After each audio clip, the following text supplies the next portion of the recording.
Warhammer 40k Darktide has just had its Bound by Duty update released, and with that update came a lot of class reworks for the Veteran, Psyker, and Zealot specifically.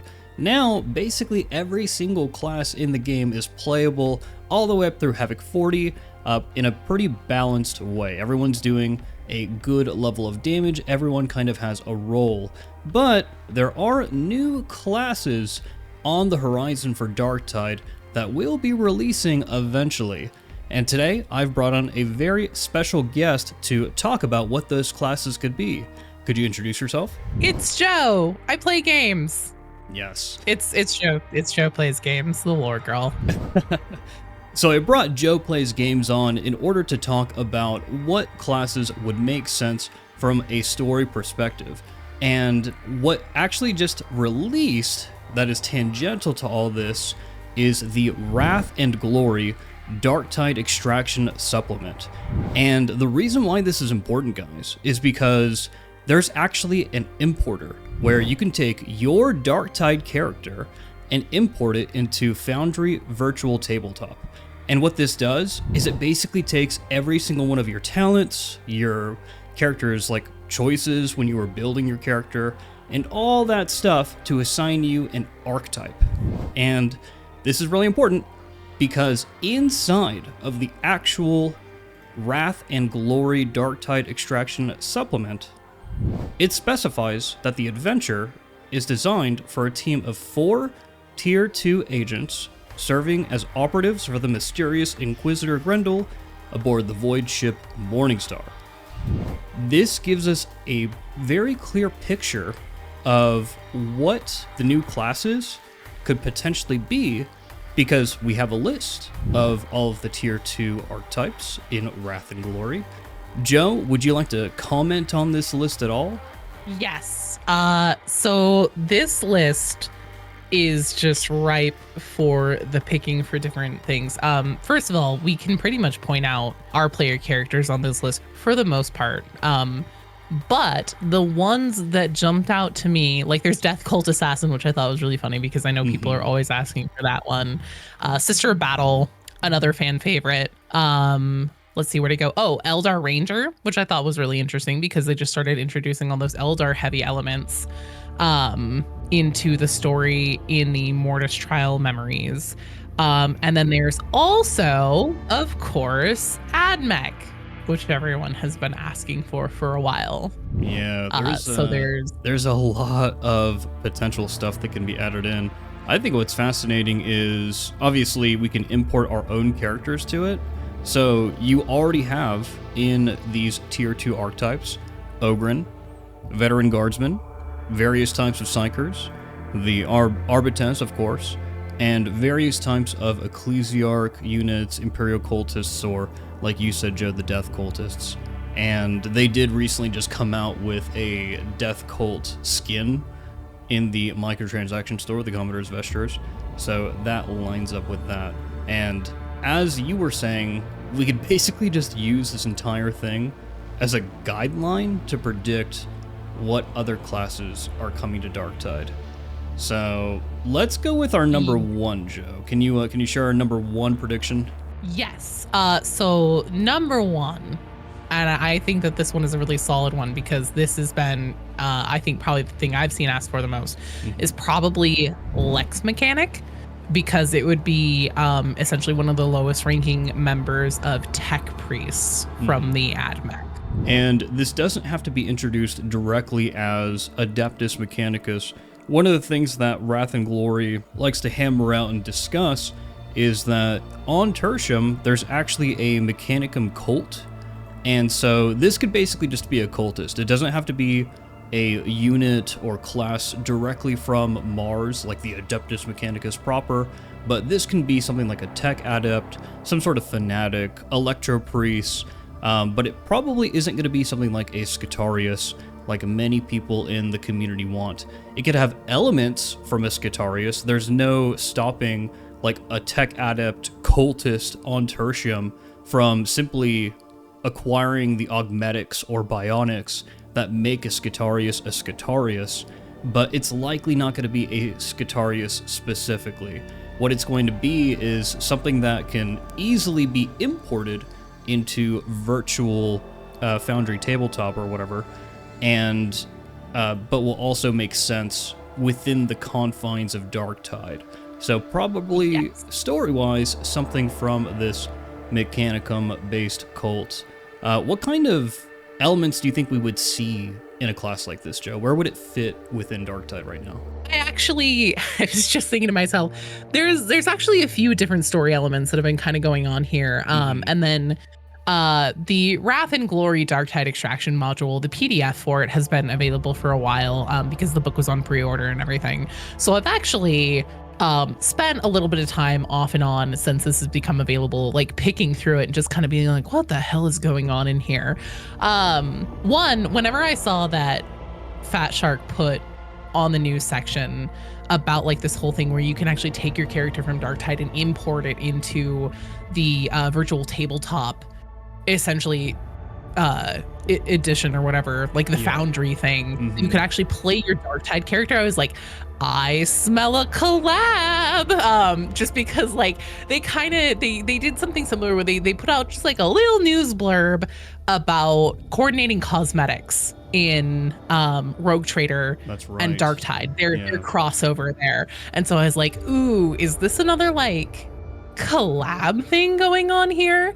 Things that we already have set up in Darktide that, especially for the AdMech, that I find really interesting is that in Clandestium Gloriana, one of the lines that really has stuck out to me where I'm just like, there is something going on with this. This is going to turn into something, is that in the beginning of Gloriana, whenever you're going through those god-awful barrel-filled platforms where you're just likely to go flying off the edge at any second, there is a random voice line. If Hadron is your mission giver, there's a chance that at some point in that like first walkway, she'll say something about like, where did all of the AdMech go? Where are the Electro Priests? Where are all of these, I think one of them is like Rune something. But anyway, she goes through and she like lists out all these specific members of the AdMech that she's like, where did all of these people go? That's right. And the AdMech are incredibly long-lived.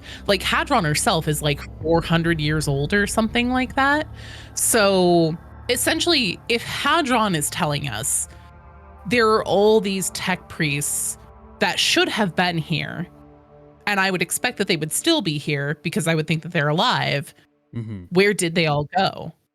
Where have they gone? And so I, especially paired with what we see in Wrath and Glory in the modules, and I won't start like getting into that quite yet, but just like, I think that there might be something going on here where we might see maybe essentially wayward members of the AdMech coming into focus. Absolutely. And do you think we'd ever see like a big elevation in the story to where like a full detachment of AdMech units would get sent directly from Mars? Or do you think that's this story? No, I would say that this story is a bit more isolated, right?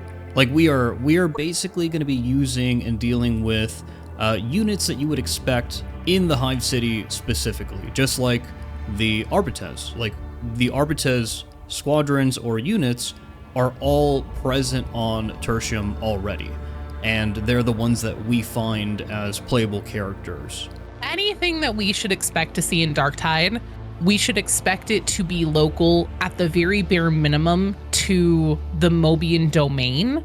I would expect that realistically it would probably be more like either from Tertium or close to Tertium or Atoma, because like specifically we have had multiple conversations that happen between like commanding officers on the Morningstar, conversations that we have, that our rejects have, those random voice line conversations that can pop off, that tell us that because of the Mobian domain's proximity to the Cicatrix Maledictum, whenever Cadia was exploded, and basically, like essentially a big warp canyon. A canyon of warp energy split the galaxy in half. And so because of the Mobian domain being so close to that, it essentially fucks with their ability to warp travel effectively. And so there have been times like, for example, Maro has a conversation with Rannick where he's like, why don't you just let me call up like the Steel Legion for backup and we'll just get this like done and dusted? This is stupid. Why won't you just let me do this?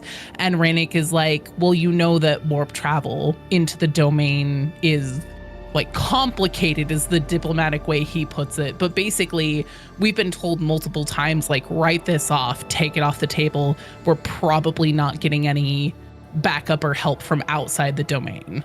That's actually a really good point, and I'll show this to the audience who's actually watching the video in the form of the Darktide intro cinematic. And one thing that you could see when the Morningstar is going through the warp is it is not a safe trip. And that's not to say that trips through the warp have traditionally been safe, but the basically every one of the crew members goes through all sorts of different like visions of madness and chaos and everything that are basically a bit more dangerous than what you would typically see in traditional trips through the warp, basically before the Cicatrix Maledictum. But as I was saying specifically about our number one pick here, the Lex Mechanic or Tech Adept / Scitarius or Electro Priest, all those words and terms jumble up to form one cohesive class where you can have like a Tech Adept who can specialize in its ranged weaponry, and that would kind of be your Scitarius route. In perhaps more electronic weaponry, shooting out lightning, that would be your Electro Priest route. And then something that is a bit more flavorful to being a mechanic or an actual Tech Adept, in the form of potentially helping out the team with solving a lot of those pesky puzzles instantly maybe, or using some kind of other technical apparatus to support the team on the battlefield. Do you have anything else to say about our number one pick here, Joe? I mean, do you want me to get into what's in the Wrath and Glory modules right now? Because I can. We absolutely can. Just open it up and give it to me. So basically, and it's been a minute. I haven't read it in like extreme detail, but it seems that there is some amount of people who are essentially related to the Adeptus Mechanicus or within the AdMech, active in tertium, or perhaps who the Cult have Mechanicus. Or the Cult Mechanicus, yes, who have not necessarily gone rogue in the sense that they've gone full dark mech or heretic, but they have essentially like split off and formed their own gang, which is a bit of a different flavor and really interesting, and also falls really well into place with what I have kind of always suspected about Ermal and her possibly being dark mech. So it seems like there might potentially be like a third, like essentially like their own brand of, Cult Mechanicus or something like that in play in tertium. And, maybe that's something that's only going to be specific to Wrath and Glory. But if it wasn't, that would be really interesting to see like essentially a perversion of traditional, Mechanicus in Darktide. Yeah, especially as like a potential player character. I particularly find it interesting when reading through Wrath and Glory Darktide Extraction. Whenever you search Mechanicus, you get so many entries.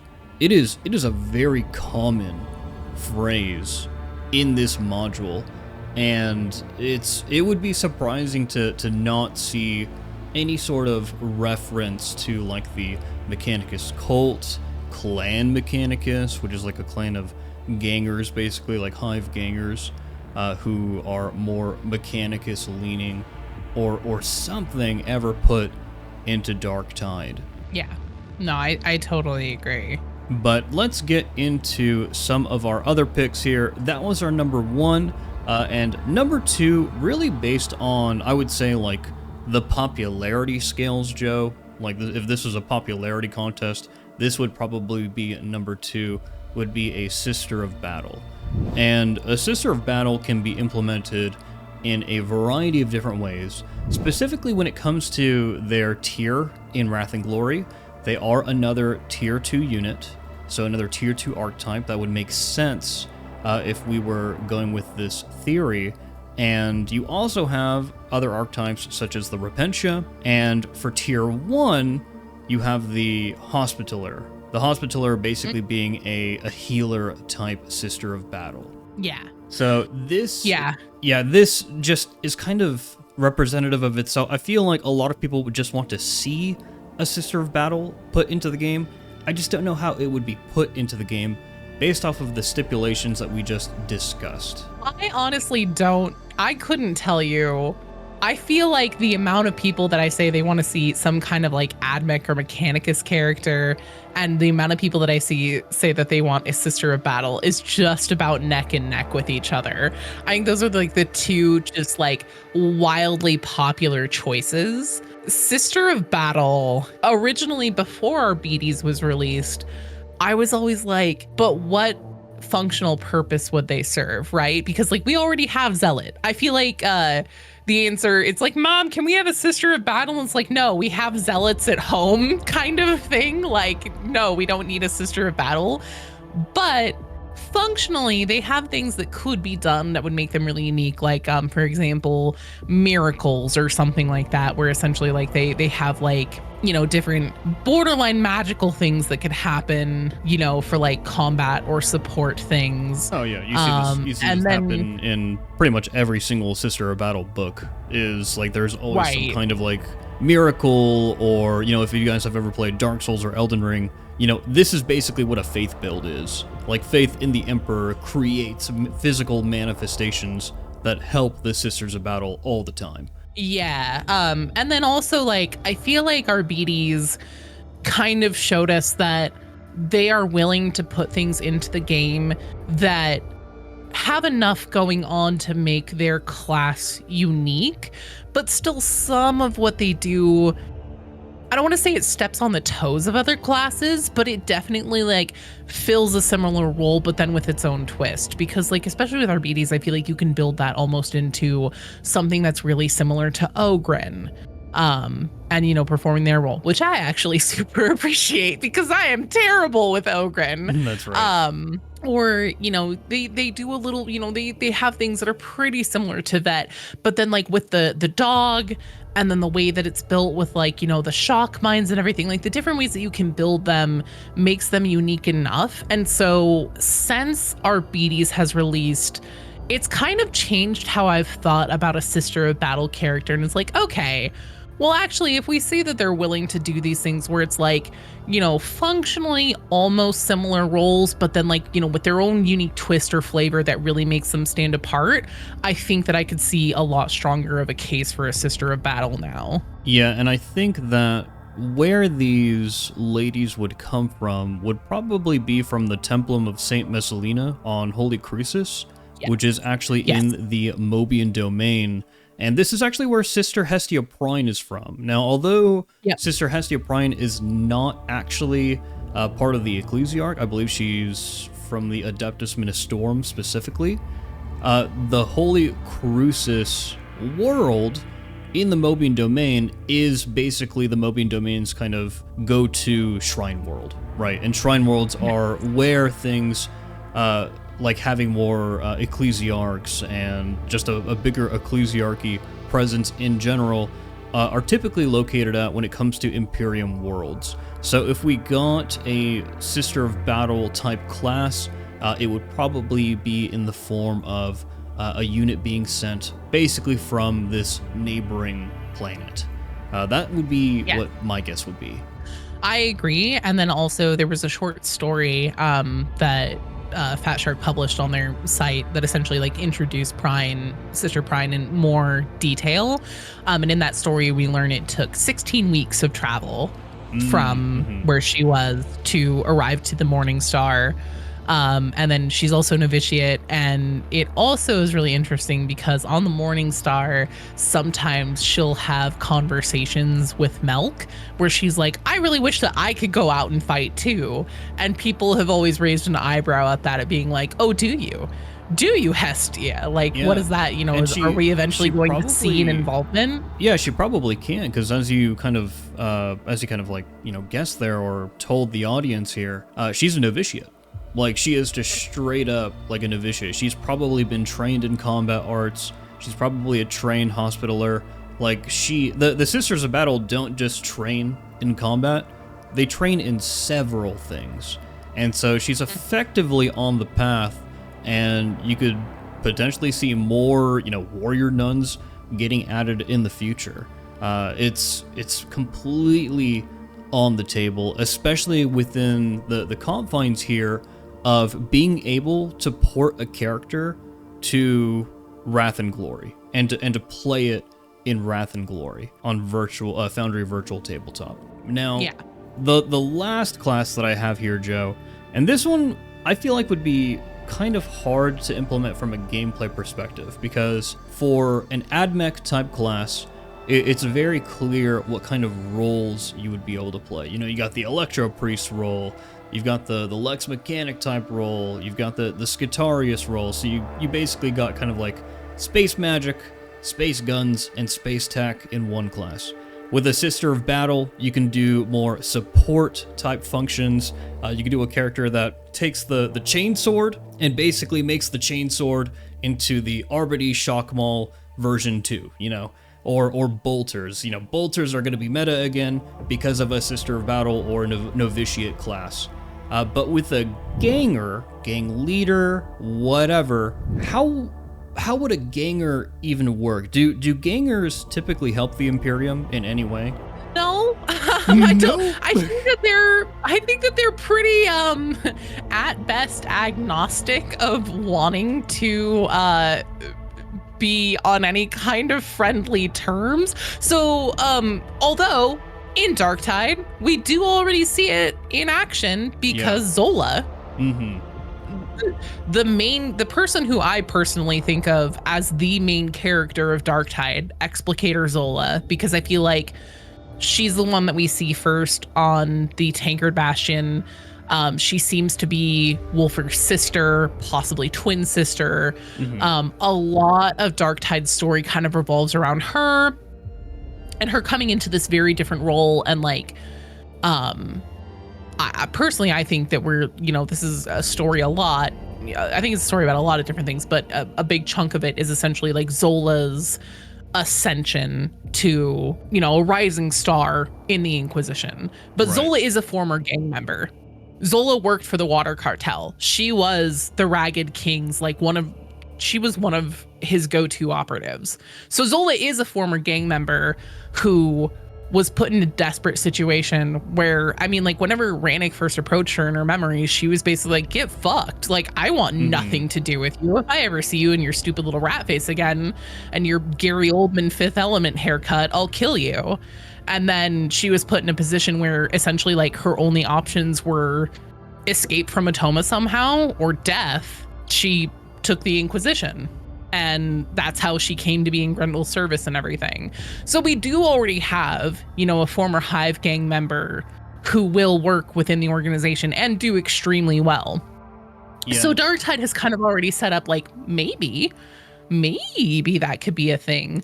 And then they also set up narratively in June, whenever the RBDs came out, they did the Inferno event. And in that event, they word it so in the intros to the specific event missions, Maro Hadron, whoever your mission giver is, they had a chance to say something very specific, which was basically like, hey, just to let you know, this entire fucking section of the zone is on fire.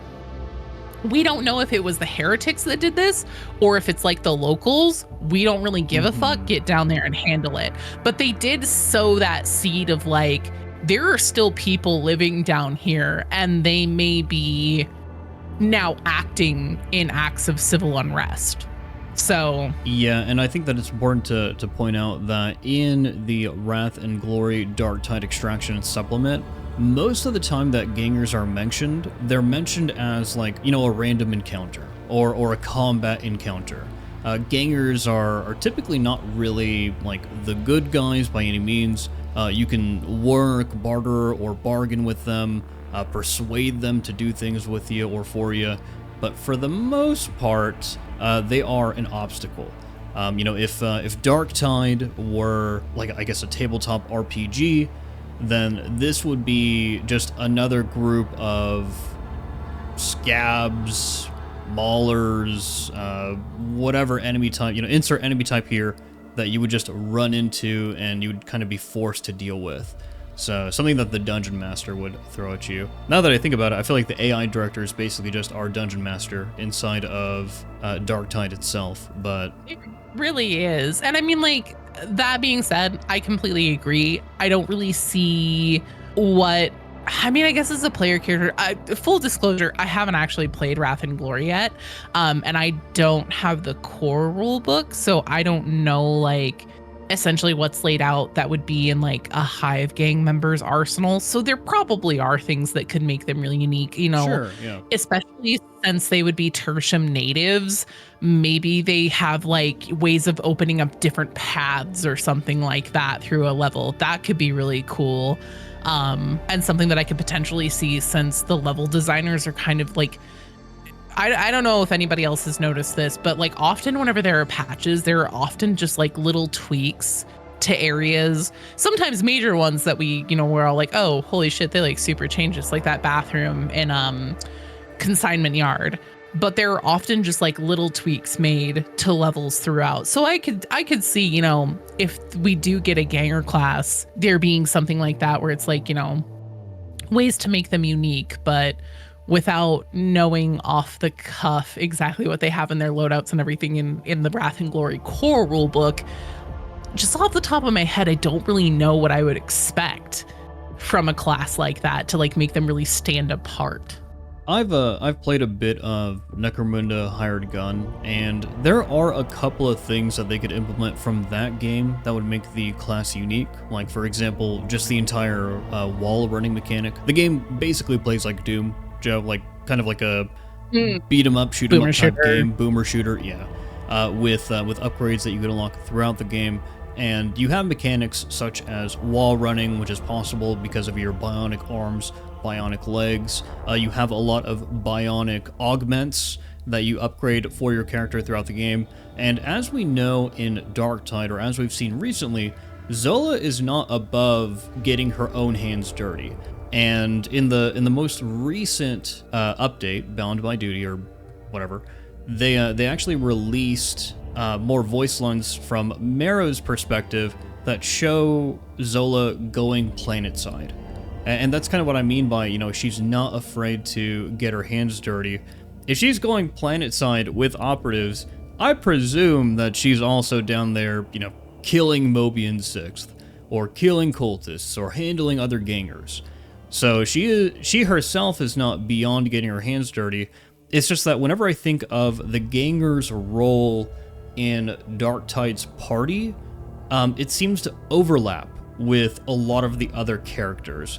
Because if you just add a ganger and it's just another melee character, it's like, okay, well, we already have the Zealot, which is kind of more of your dexterous or agility focused melee character, kind of your pure melee DPS. We already have the Ogren, which is basically just your big strength build type character.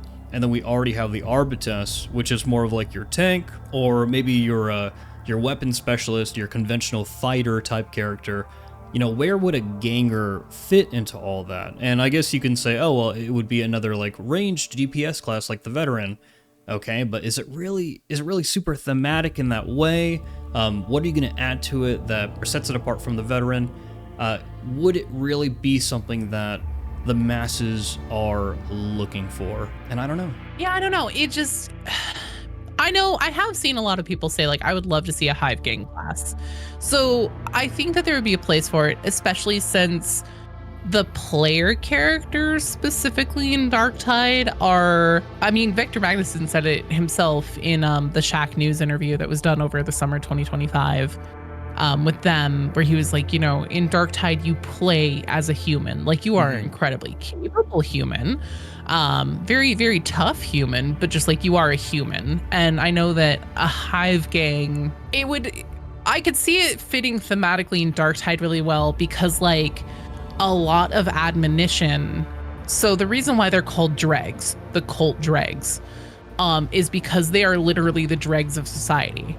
These are the people who, you know, they're down there. They're the laborers. They're the people that have had to live in squalor and essentially scrap for just like what little survival they're able to eke out of themselves. And that's part of how essentially heretical cults like these chaos cults grow and can take over to the size that we see in Darktide, is because like whenever you're looking at a hive city like Tertium, which is a hive city of like 90 billion people or something like that. Yeah, that's a lot. That is an unimaginable amount. That is like more than 10 times the population of like our entire planet Earth in one city. And so you get these people, I just, you know, I could see it fitting thematically as almost kind of like a very, like essentially showing us as an audience, like a player class that facilitates like showing us as an audience, these are these people's problem. Like they, you know, they decided not to go to essentially, you know, like the dark side, the chaos side. They decided to not join up with admonition. And now admonition is here and is like spreading this god awful pox and everything that again affects them the most. Oh yeah. This pox, it probably is in the upper levels of the hive, but this pox is not killing the nobles in droves and everything. It is them. No. It is their lower level of society that this is most affecting. And what they were told is that this would be their way out of that kind of life. So I could see there being a narrative reason for hive gangers, like almost en masse, to kind of come and be like, look, we don't fucking like you, but we will work with you because like this is our bigger problem and we recognize that.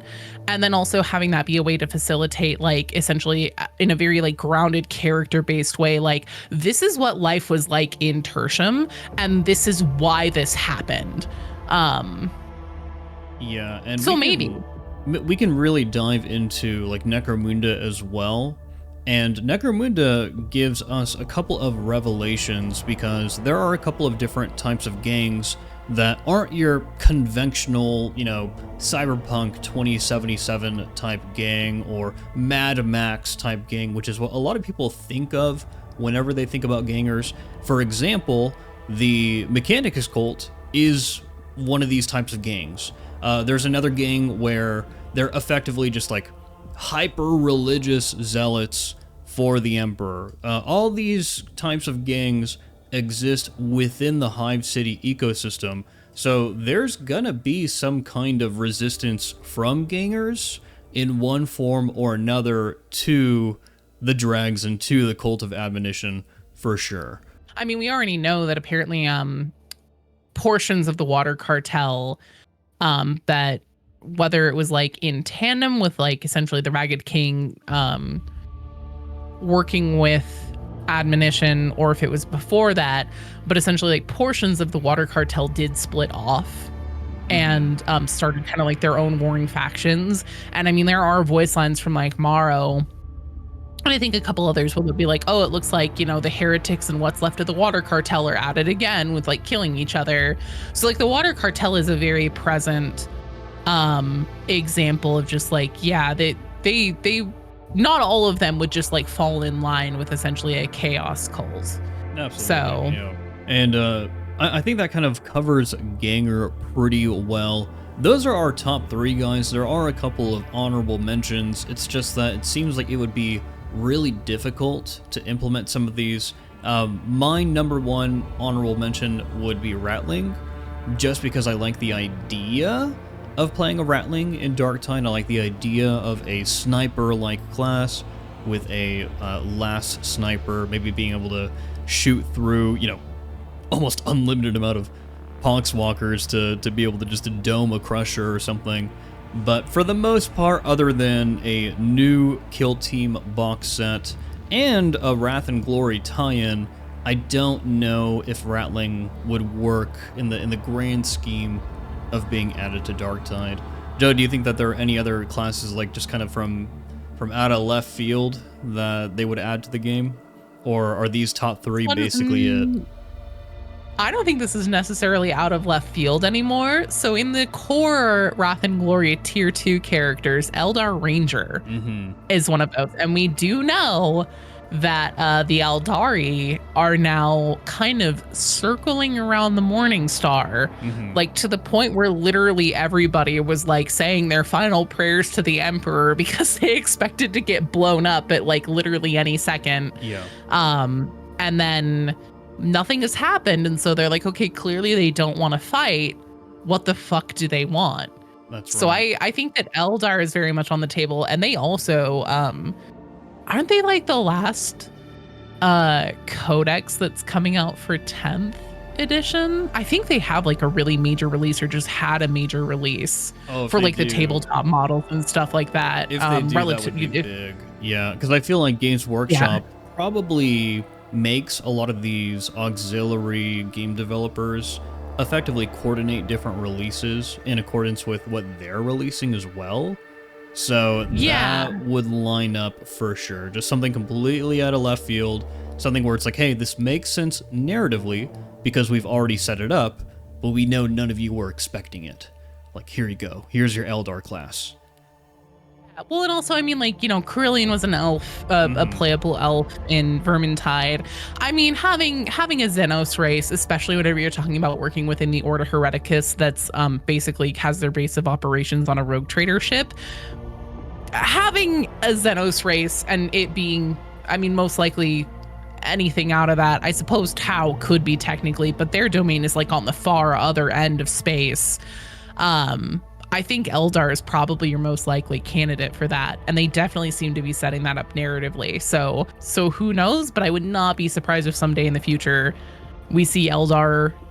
You know, especially since we know that a Wrath and Glory core one is an Eldar Ranger, and that also would be really fun, I think, for players, because you either love them or you hate them. They're very divisive. So I think, but like, a lot of the times in like a good fun, you know, it's all in good fun within fans of 40K kind of way. I think that could be something that would be a lot of fun.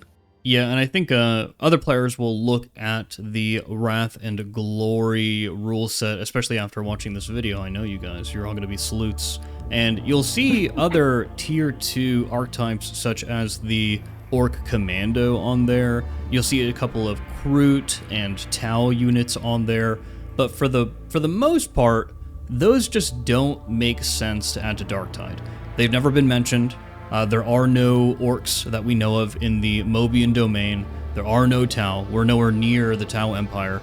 And so those just don't seem like they would make sense as new Xenos additions, especially as playable Xenos additions, for being characters that could be playable within Grendel's warband here. I would also like to make a special shout out because I see Tempestus Scion on the list, and in my personal opinion, if we got a skin for something, so if we got like one of the cash shop cosmetics for something, I think that it can probably pretty safely be taken off the list of potential classes, because essentially I feel like that's their way of being like, this class, you know, this is a class would function really, really similarly to something else that's already in the lineup.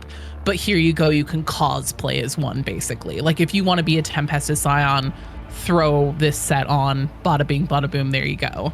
Yeah, that's why I think that we won't ever see like a Navy Breacher type class, because they could totally just make an Arbites skin that is basically just a Navy Breacher. It's basically the same function, or it would be the same function in the game. Yeah, so if you do go sleuthing and you're looking through this stuff and you're like, oh, damn, you know, like there's, you know, Tempestus Scion or something, check to see if it already has a skin in Darktide, a cash shop cosmetic in Darktide set, because if it does, I personally would say probably write it off, just to help narrow down the list a little bit more, since there is like a massive amount of things that they could do within Wrath and Glory. That's right, and I think for the most part, we have made all of our honorable mentions. A couple of things that Wrath and Glory also brings up, just because I got included in the video. The Darktide Extraction actually does briefly talk about and confirm Gene Stealers on Tertium. They're here. Gene Stealers are 100% here. Joe and I There were is not, we weren't crazy. Like, we weren't talking out of our ass. They're literally confirmed. Yes, there is at least one gene stealer cult present in Tertium. I never brought it up. So like I said, I've had this PDF for a while. I never brought it up in any of the other things where I've talked about gene stealer cults, just because like I don't know. So I believe, and I could be wrong about this, but I believe that what they have said is that the information, like the lore information in the tabletop, like the board game, because there's a Darktide board game, and then the information from this Wrath and Glory module are considered canon. Yes. Like they are considered canon, active information that agrees with and does not retcon or anything that's happening in Darktide. But I don't know exactly how much of that will be the case. But yes, there are fucking gene stealer cults in Tertium, which was very exciting for me whenever I saw that. Absolutely. And I think that that is a good place to wrap things up. Joan, do you have anything else that you'd like to tell the audience here? No, I don't think so. I think that about covers it. I was really interested in the whole angle of just like this whole cult mechanicus. And then whenever I kind of realized that like, oh yeah, Hadron does talk about like, where did they all go in Clandestium Gloriana? I am so desperate for a Clandestium Gloriana part 2. I really hope that that goes somewhere eventually, because I love the AdMech. That's probably my most requested player class. So I guess we'll see. Maybe, hopefully, Gloriana part 2, if we ever get it, will reveal more secrets to us.